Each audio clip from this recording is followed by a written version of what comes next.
no money, that's an asshole. It wasn't a phase.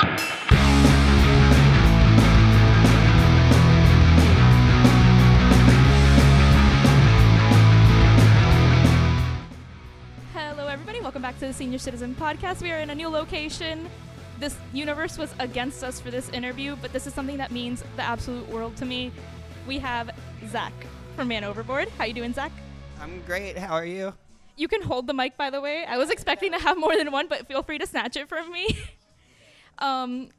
So Zac is down in South Florida, starting out a run of shows, acoustic Man Overboard sets, going to all sorts of towns, and it's honestly the coolest thing ever. It's this campfire vibe that I think everybody really enjoys. But before we got to this point, right, you've been doing music basically your whole life. So tell me a little bit about the front page and then how Man Overboard got started. Wow, I wasn't expecting you to ask about that at all, but that's cool.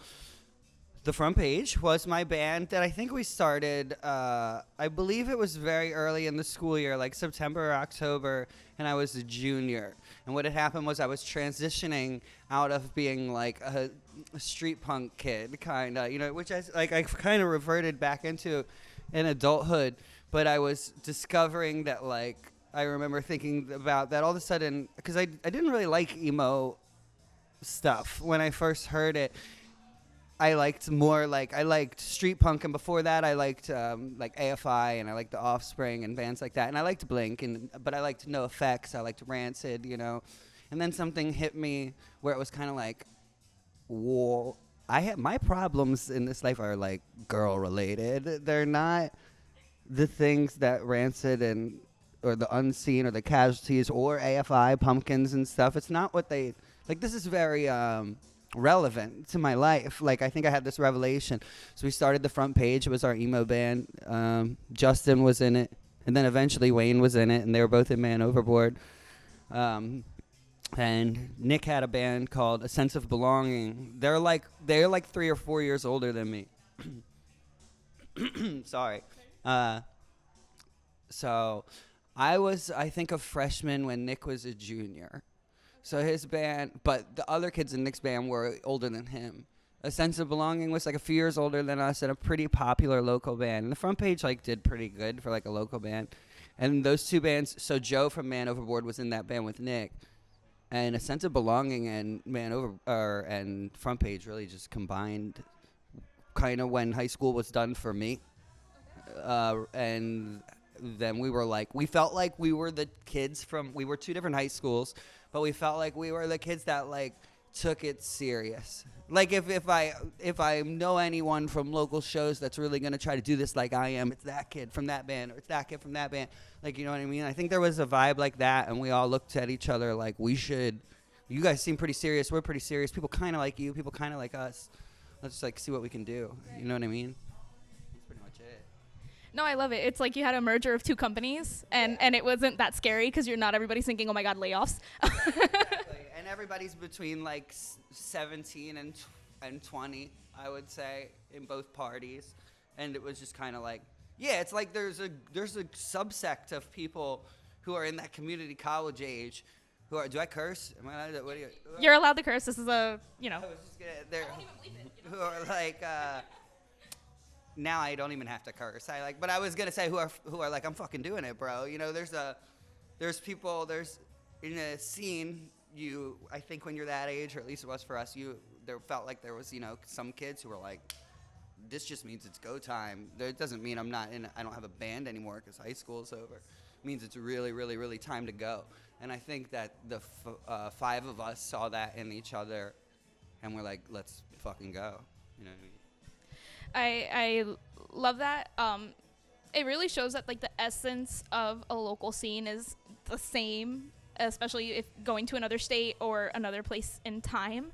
I'm more familiar with the scene of the 2010s, and it's something that I grew up with, and it really meant a lot to me growing up, just going to local shows. I've never been a musician. I have no musical talent. But have you tried? I sing to myself, and that's about it. And everything else, I'm tone deaf. So I will not be giving it a try. But that's why I do this. This like fills that void for me, right? I love music, and I love it. You're part of it. Thank you. No, You really are, but I mean, that's what I'm saying. Is that how it makes you feel? yeah, it makes me feel That's fulfilled. valid. It should. And especially doing something that makes every other person in the scene happy and giving them that spotlight. That's, that's what I'm here for. So Man Overboard forms. Was there a moment that everybody just kind of looked around and said, we made it? I think that if there were different moments for each guy, and there was a really individual experience. And if there wasn't, then it's because it was a very gradual feeling thing. I think to a lot of people from the outside, when you're listening to not just our band, like you're listening to a band, things feel overnight. But to the artist, it didn't feel overnight. They lived every second of it. Nothing is overnight. I mean, viral videos of you cracking open a watermelon with like your door by accident or something are overnight, but like nothing like that really is overnight. Everything felt like little stages. I mean, I guess the Warped Tour, starting to be on Warped Tour was like, shit, man. Well, that's what I think we were like. If this is as big as it gets, well, I was like, if this is as big as it gets, then that's fine with me.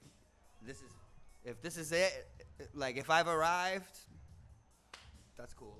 That was your moment, Warped Tour.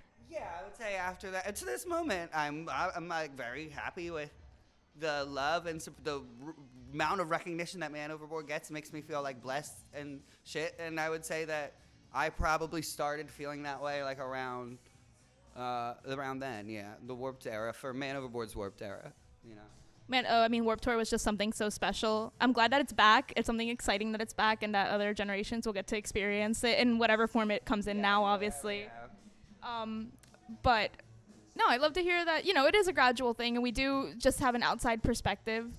I think one of the biggest winning points for Man Overboard, at least from my perspective, aside from the music's like the instrumentals are fantastic, but the lyricism is something that I think that's what makes the band so special. I want to hear a little bit about your songwriting process. I will say, I'll tell you all about that, but you reminded me when you were saying that, a moment that I kind of, and I'll share this story, it's kind of whatever, but so when we were making Real Talk, and this is just me, this is what I mean, I can't really speak for the band, this is a very personal thing. We were listening, it was like, we slept in that studio, so it was like 1 a.m, and I'm listening to the song Montrose. I don't know if it was done yet or what, but I was tripping on mushrooms. And I was like, I was like, we did it. Like, maybe we. And in the morning, I came back to Earth and was like, who knows, pedal to the metal again, get back to work. Nothing is promised, blah, blah, blah, blah. But there was a good, 4 hours before I went to bed one night, before Real Talk was done, listening to Montrose alone, hearing it back, all I knew was this is exactly how it sounded in my head. This is exactly, it's perfect. This is perfect, and that's a crazy feeling. And I think I went to bed feeling like things were gonna be all right. Then we had already had EPs and singles out. We already had "Love Your Friends Die Laughing" and stuff. But anyway, what do you want to know about the lyrics? I'm sorry. No. And reverting back to that, it's funny that you felt like that way about the song, because a lot of musicians, they never feel entirely 100% with what they're putting out, and it's always a going back and tweaking process. But I love that you were able to experience that feeling of this is perfect, this is how I wanted it to sound, and it's truly a masterpiece of a song. Even to this day, it's so timeless.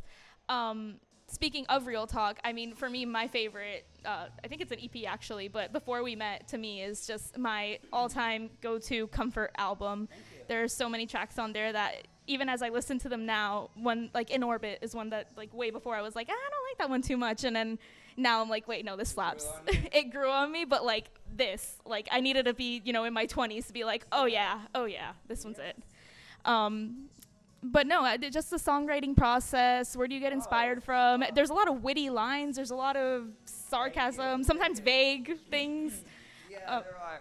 Okay, to be real with you, it's so 90% of the time, it's so real. Like, I only get inspiration from things that are happening to me. I am vague sometimes. And when we were younger, I was really vague because I wasn't like I was a typical. Let's just say I was a very typical like 23-year-old guy. You know what I mean? So I'm not gonna like tell you both sides of the story every time. Like you know what I mean? And we're talking back then. I've done a lot of maturing. You know, I'm 36 now, but I hear some of these songs that I wrote, the lyrics where I'm like, dude, you were actually the bad guy here. She was not the bad guy here. Like, you know, you didn't tell them A, B, and C. You know, so I say that the lyrics come from, and to this day come from, I just try to be more positive now and more self-aware, you know, as a person, not just a songwriter, about like how, as we all should be, as I grow, I try to be better at having friendships and relationships with people. But yeah, it's very real. I sing about who I have a crush on, or I sing about why they don't like me, or I sing about how we just met and everything's so good, or I sing about how we're breaking up. I sing a lot about being depressed in Man Overboard. There was like some sort of cloud hanging over me, which turned out to really just be like a chemical imbalance. Like nothing's wrong per se, you know what I mean? And yeah, I deal with stuff where like, you know, I've been on Lexapro in life for like clinical depression and stuff.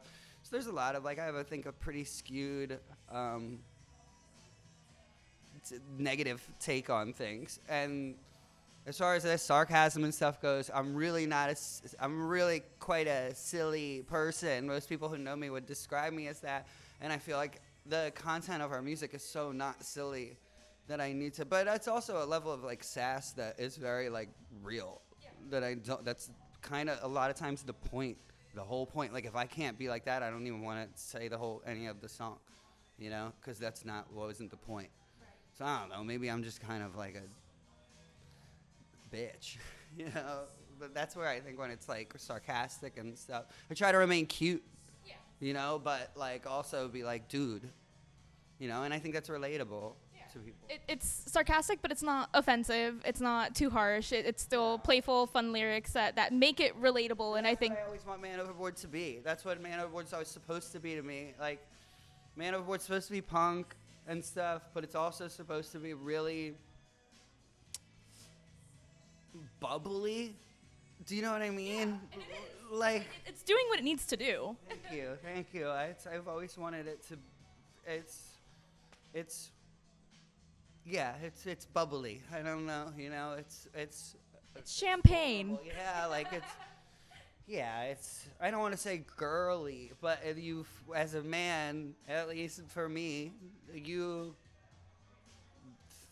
think about things from both people's perspective when you're creating it. You know what I mean? Both anybody's gender's perspective when you're thinking about it, because it's for everyone, and it's really, I never wanted it to be about being tough.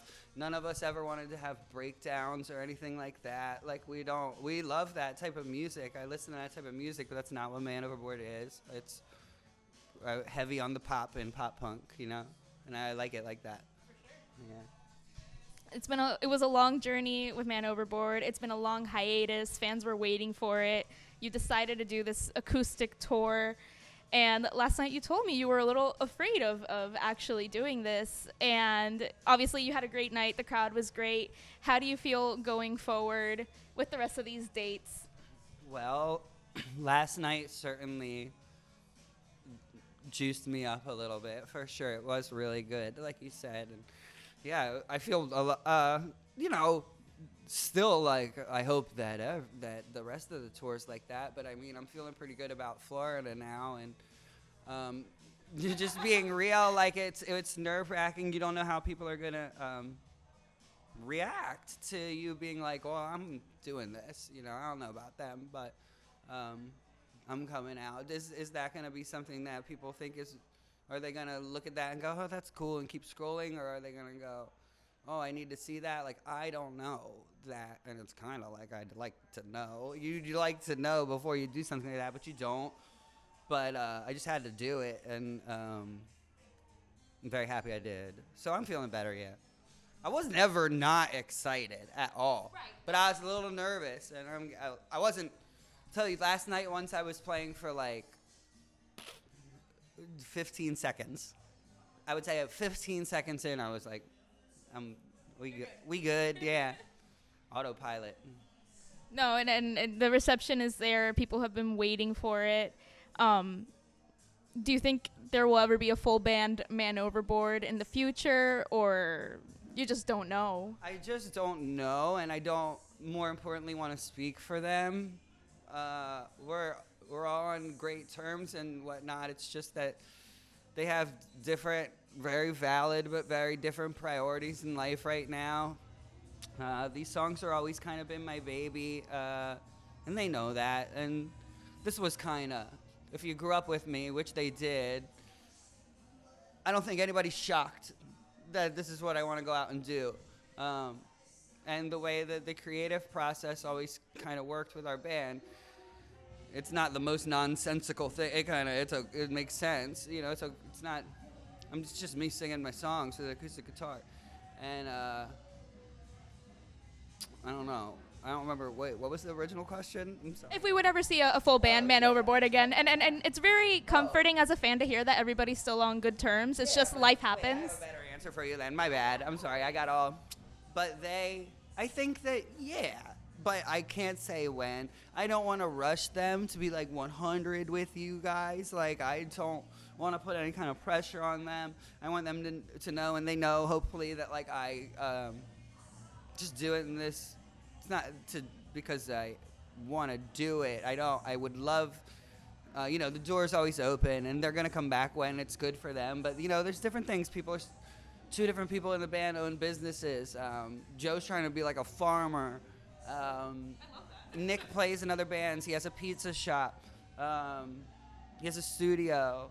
He's somebody that I'd really, you know, could I see myself maybe one day playing these songs with like a electric band? Yeah.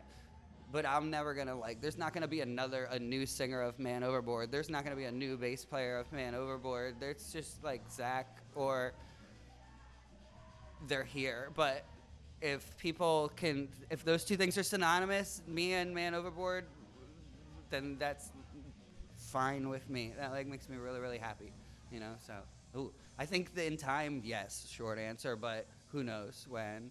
I don't wanna be up their ass, you know. You're keeping our hopes up. You're too nice. I am gonna apply the pressure. Looking at the rest of the band, please. I'll tell, in case they ever see this somehow.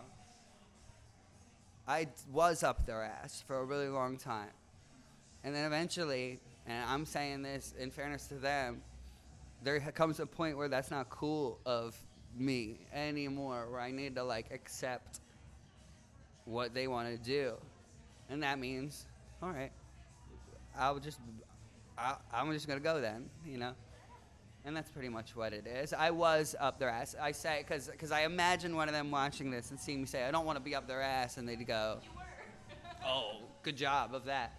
So, you know, I try to put an end to that era, and this is me ending that era, you know? And everybody's got to just be able to live. So that's what it is. I'm glad that there's still hope there as a fan, and they're still friends, and maybe someday we can see the full band. There's no drama. There's just a real difference in what we want our 30s to look like, to be honest with you. And that's, you know, there's nothing wrong with that. Getting very Wonder Years on me, you know. I'm 26. Everyone has wives. Yeah, and I'm kind of. I heard somebody say recently that there's no real 30s. You're either in your 40s already, or you're still in your 20s. And I think I've found that's very true. And I think that I might be maybe the only guy in Man Overboard who still kind of falls into that, still in their 20s group, you know what I mean? I do think I will just snap into being 40 at some point overnight. Yeah, they got families and stuff. They got beautiful children. They have awesome businesses. I'm proud of them. I love them.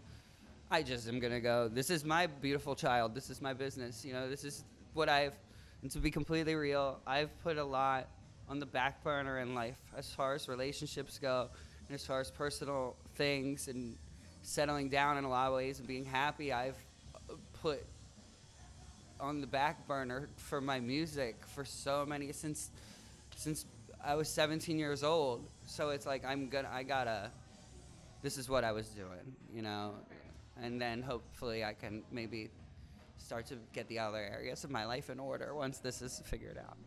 It's the day that you snap into 40, it'll happen. Yeah, hopefully I finally find someone to settle down with forever before 40, but I got some time. You got time, and in the meantime we'll write songs. And that's what I was going to get to, actually. So we've had Man Overboard. We have all these tracks and albums that we love, that we, you know, resort to. They're my personal comfort albums. But you never stopped writing music. You have your project right now, Zac Ross and the Divine, which has put out some bangers. And we see the similarities. Obviously, it's a little different. It's more matured than Man Overboard, but still has its essence.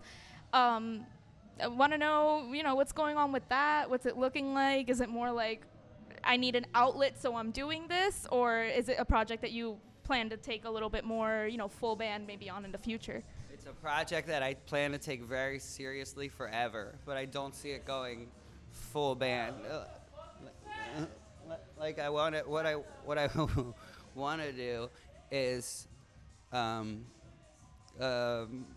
hopefully I can use this Man Overboard stuff that I'm doing right now to get eyes on Zac Ross. So go listen to Zac Ross and the Divine on Spotify, and in a perfect world, I want to be putting out acoustic music under that name, and probably maybe under Man Overboard as well for a long, long time. I have some plans this year that involve acoustic Man Overboard releases. So Now I'm all excited all over again. I used to be a guy with an acoustic guitar, you know.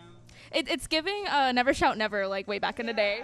I was always used to lay in bed in like 7th grade and listen to the live Dashboard album, the MTV one, and I would be like, man, I know that I'm gonna start a band with like drums and guitars and stuff, but that is so cool. Like just having your guitar and having everyone like sing along and whatnot.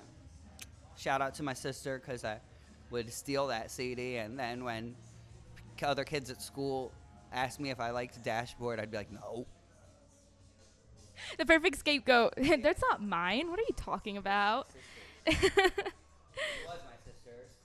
No, but now it's yours. No, super exciting to hear all that's coming up, and I genuinely wish you the best. Florida is here for you. We are here for you to support you at the Senior Citizen Podcast. This has been my most biased interview ever because, I mean, I come from a Latin journalist background, and I've gotten the chance to talk to some of my favorite Latin artists. I'm very, like Hannah Montana, like I put on the wig and I'm someone else. Yeah. But I think this is one of the first times that I get to interview somebody that was very special to me in those teen years that were hard, and I think they're hard on a lot of people. So thank you for all the music that you've put out. Thank you for everything that you've done for the, teenagers and kids everywhere listening to your music around the same age, not to make it sound creepy, but it's a thing from a decade ago. And yeah, any last words for the Senior Citizen Podcast? No, I want to just thank you for your support all this time, and if there's anybody who's listening to this who's stuck with me, or if you're back with me now or whatever, thank you. It's meant a lot to me then. It means quadruple to me now, so I appreciate you more than you probably think. You guys, make sure to go check out Zac Ross and the Divine. Go back and listen to your Man Overboard albums. Look out if he's coming to a city near you. And we will see each other in 2 weeks on the Senior Citizen Podcast.